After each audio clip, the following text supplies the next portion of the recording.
In The Power of Habit, Charles Duhigg uncovers the science behind why we do what we do and how we can change it. He reveals the powerful habit loops driving our behavior and shows that by understanding and reshaping these loops, we can transform our lives. Through compelling stories of personal and corporate success, Duhigg demonstrates that habits are the secret to unlocking lasting change.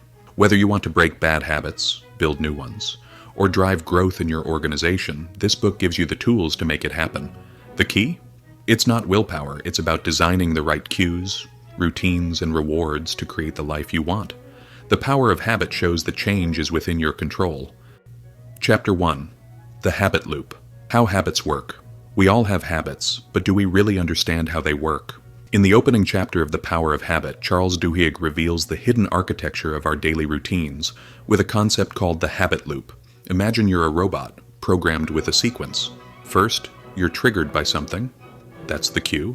Then you perform the routine, the behavior. And finally, you receive a reward that makes you feel good. Over time, this loop becomes automatic. You don't even have to think about it. Picture this. A guy named Eugene, who after a brain injury couldn't form new memories, yet still followed his old habit loops. He'd walk the same route to his office every day, even though he couldn't remember why. This illustrates just how deeply embedded our habits are in our brains. But here's the twist. You can change it. Duhigg reveals that the key to reshaping any habit is in recognizing the cue, the routine, and the reward. So if you want to quit smoking or start exercising, all you need to do is change the routine, while keeping the same cue and reward intact. Actionable takeaway. Want to kick a bad habit? Identify what triggers it, what reward you're getting from it, and then find a healthier routine that satisfies the same reward. That's how you hack your habit loop. Chapter 2. The Craving Brain. How to create new habits. Ever wonder why you can't resist that afternoon snack? It's all about cravings, the desire for the reward that follows your behavior. Duhigg delves into how habits aren't just formed from repetition. They are driven by our deep-seated cravings for the rewards. When you eat chocolate, your brain isn't just responding to the taste. It's craving that burst of pleasure and satisfaction. Take Angela's story. She didn't just buy yogurt because she liked it. She craved it. Eventually, she associated that specific yogurt with comfort and emotional fulfillment. This craving became so strong that she bought the same brand without even thinking about it. The big idea here, to build new habits, attach them to cravings that are irresistible. Want to get into running? Associate the post-run feeling of accomplishment with something powerful and rewarding, like the mental clarity or the endorphin rush. Cravings fuel your habits, so make them work for you. Actionable takeaway. To create new habits, make sure your reward is something you can't resist. The stronger the craving, the easier it is to repeat the routine. Chapter 3. The Golden Rule of Habit. Change. Why transformation occurs. Here's the kicker. You don't have to erase a bad habit, you can only change it. It sounds simple, but it's a game changer. Duhigg introduces the Golden Rule of Habit change, which states that you can't just delete a bad habit. Instead, you need to replace the routine with a healthier one, while keeping the same cue and the same reward. Let's take a cue from Alcoholics Anonymous, AA, where this principle is put into practice. In AA, participants don't simply try to eliminate the urge to drink, the cue, or the craving for alcohol, the reward. Instead, they change the routine by attending support meetings and finding a sense of belonging, thus satisfying the same craving in a healthier way. Actionable takeaway. To change a bad habit, identify your old routine and replace it with a new one that provides the same reward. For example, swap a cigarette break with a quick walk, but keep the reward of stress relief. Chapter 4. Keystone Habits. The Power of Small Wins. In this chapter, we discover the power of keystone habits, those small changes that set off a chain reaction of bigger successes. Think of these habits like the first domino in a line. Once you knock one over, the rest follow. Duhigg tells the story of Paul O'Neill, the CEO of Alcoa. Instead of focusing on profits, O'Neill focused on one thing: worker safety. By improving safety, communication across the company skyrocketed, productivity improved, and profits followed. This is a reminder that you don't need to overhaul every part of your life at once. Sometimes focusing on one key habit, like getting enough sleep or exercising regularly, can lead to a cascade of positive changes. Actionable takeaway. Look for keystone habits, those that have the power to improve multiple areas of your life. Start small, and let those small wins build momentum for bigger victories. Chapter 5. Starbucks and the Habit of Success. When willpower becomes automatic. Willpower is like a muscle. Use it, and it gets stronger. Overuse it, and it fatigues. In this chapter, Duhigg talks about how companies like Starbucks have mastered the art of willpower by training employees to handle difficult situations with grace and discipline. At Starbucks, employees are taught specific willpower habits: how to remain calm and focused under pressure, how to deal with difficult customers, and how to stay motivated through their shifts. This training turns willpower into an automatic habit, helping them make better decisions without thinking twice. The takeaway here: willpower can be developed and automated just like any other habit. Instead of relying on sheer willpower alone, you can set up systems that make it easier to stay disciplined and focused. Actionable takeaway: strengthen your willpower by creating habits that make discipline easier. For example, commit to a routine like exercising in the morning so it becomes automatic and requires less mental energy. Chapter 6. The Power of a Crisis: How Leaders Create Habits. Through crisis can be a powerful catalyst for change. In this chapter, Duhigg explains how organizations can use a crisis to reshape habits, cultures, and behaviors. When a crisis hits, people are often more open to change and more willing to embrace new routines. Leaders can seize this opportunity to create new habits within their teams, just like how Marriott turned a service crisis into a new culture of customer care. The key to successfully using a crisis to change habits is to have a clear direction and vision. A crisis provides the perfect environment to introduce fresh routines that become the new norm. Actionable takeaway: use moments of personal or professional crisis as opportunities to instigate meaningful change. When things feel like they're falling apart, focus on creating a new routine that will improve the situation in the long run. Chapter 7. How Target Knows What You Want Before You Do. The secret to creating habits in others. Ever notice how Target knows exactly what you need, sometimes before you even realize it? This chapter dives into the science of marketing and how companies like Target use data to predict and create consumer habits. By tracking purchasing behavior and analyzing patterns, Target can send personalized ads that trigger specific habits and increase sales. Duhigg shows us how powerful our habits are, not just for individuals, but for businesses too. The key is understanding what drives someone's behavior and then nudging them toward a desired action. Actionable takeaway: be aware of the cues in your environment, whether it's in a store or your home, that influence your behavior. Change your environment to remove cues for bad habits and introduce triggers that support the good ones. Chapter 8. Saddleback Church and the Habits of Belief. How new habits are formed in groups. In this chapter, Duhigg explores the power of group habits and how belief systems can reinforce habits within communities. He uses the example of Saddleback Church, where Pastor Rick Warren created a culture of belonging and belief. By embedding habits within a shared system of values, he inspired thousands of people to adopt new routines, like volunteering and attending church services regularly. This shows that we are not alone in our journey to change.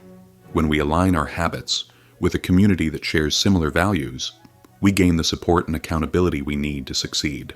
Actionable takeaway: surround yourself with a supportive community that shares your goals. Group habits and collective accountability can help you stay on track and make lasting changes. Chapter 9. The Neurology of Free Will. Are we responsible for our habits? Have you ever wondered if you're really in control of your habits, or if they've just been hardwired into your brain without you even realizing it? In Chapter 9, Duhigg takes us on a deep dive into the brain's role in shaping our habits.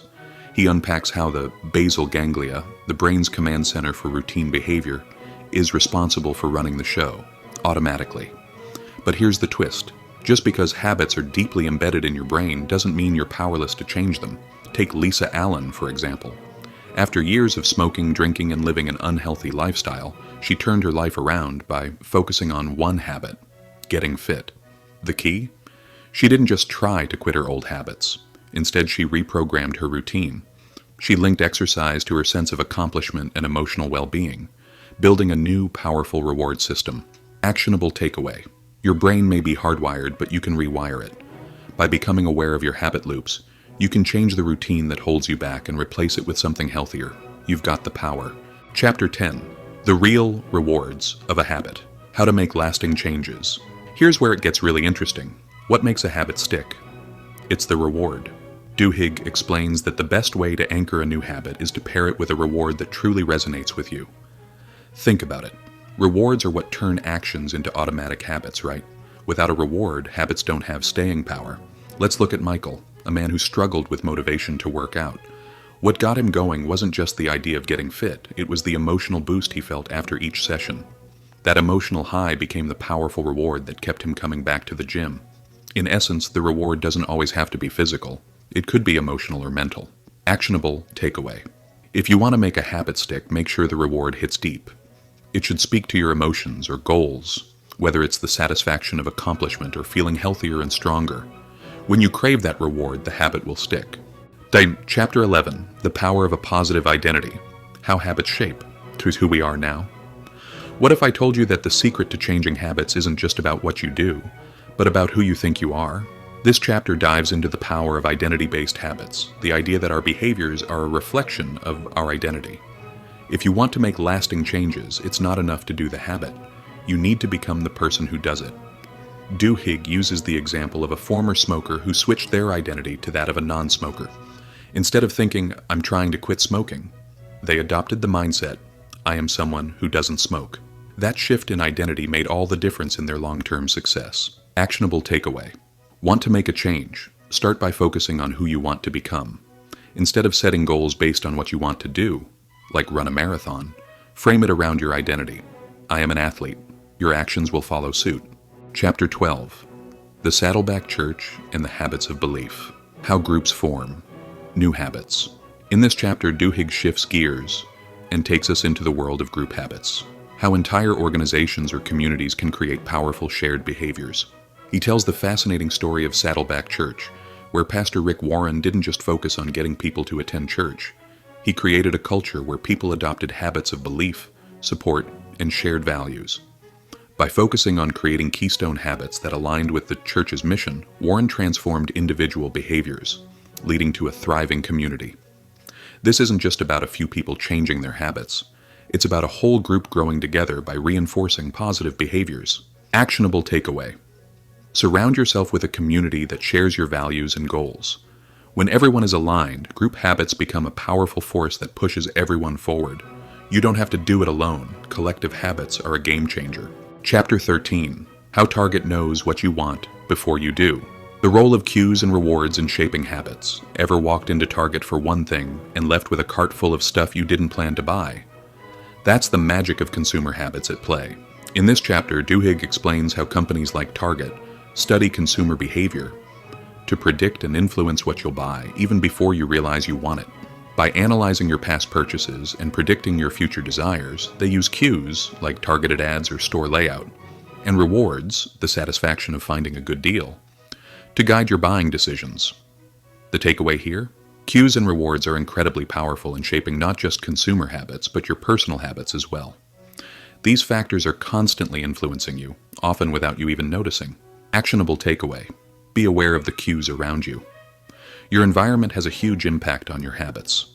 Want to break a bad habit? Change your environment. Replace old cues with ones that trigger new, better habits. Chapter 14. The Neurology of Self-Control. How to Use Habits to Build Resilience. Self-control doesn't come from willpower alone. In fact, it's the result of a well-established habit. Duhigg explains how self-control is a habit that can be strengthened over time, and just like any habit, it can be trained and refined. He goes into how people like Olympic swimmer Michael Phelps rely on their established routines to build resilience, using a combination of habits that require little to no mental effort. The trick to building self-control, he argues, is to create automatic, healthy routines that require less conscious willpower. By making certain decisions automatic, you preserve your mental energy for other tasks. Actionable takeaway. Strengthen your self-control by developing automatic routines that support your goals. The less willpower you have to use to make a decision, the more energy you'll have for the bigger challenges. Chapter 15. How the habit of good habits transforms organizations. Want to know how successful companies create a culture of excellence? By focusing on keystone habits, those small actions that have a massive impact on the overall culture. Duhigg illustrates this with the example of Starbucks, which trains employees in specific habits that ensure success, like focusing on customer service or staying calm under pressure. These small actions have a ripple effect, influencing other areas of the business and leading to better performance. This chapter highlights that good habits in an organization can spread like wildfire. When leaders promote the right habits, the organization as a whole thrives. Actionable takeaway. In your organization, identify keystone habits that can drive larger success. Focus on cultivating small, positive behaviors that will have a big impact on the company's culture and performance. Chapter 16. The Power of a Crisis. How leaders can use crises to change habits. Ever heard the saying, "Never let a good crisis go to waste"? Duhigg explores how crises are often the perfect opportunity to shake up old habits and introduce new ones. When a crisis hits, people are more open to change. That's the perfect moment for leaders to introduce fresh routines and ways of thinking. The chapter uses the example of a company that, during a major crisis, changed its organizational culture by focusing on key habits that would drive future success. By seizing the moment and introducing new routines during tough times, leaders can create lasting change. Actionable takeaway. Don't see a crisis as a setback. Instead, use it as an opportunity to make positive changes. Whether personal or professional, a crisis can help you rethink old habits and create better, more effective ones. Chapter 17. The Power of Small Wins. How Habits Create Momentum. The final chapter of The Power of Habit is all about the power of small wins, those little victories that build momentum over time. Duhigg tells the story of Michael Phelps, who, despite facing incredible pressure, relied on small, achievable goals to stay motivated. Each small success added to the next, creating a snowball effect that led to larger triumphs. The key takeaway? Small wins have the power to ignite long-term success. Once you experience a few successes, you'll feel motivated to keep going, and that momentum builds, propelling you toward bigger victories. Actionable takeaway. Break big goals into small wins. Celebrate every step along the way and let each small success push you toward bigger, more significant achievements. Momentum is your friend. Use it to your advantage. Conclusion. The power of habit in daily life. In the final pages of the book, Duhigg ties everything together by reminding us that habits are at the core of everything we do. From how we live our daily lives to how organizations and societies function, habits shape us in ways we often don't realize. But the exciting part? We have the power to take control.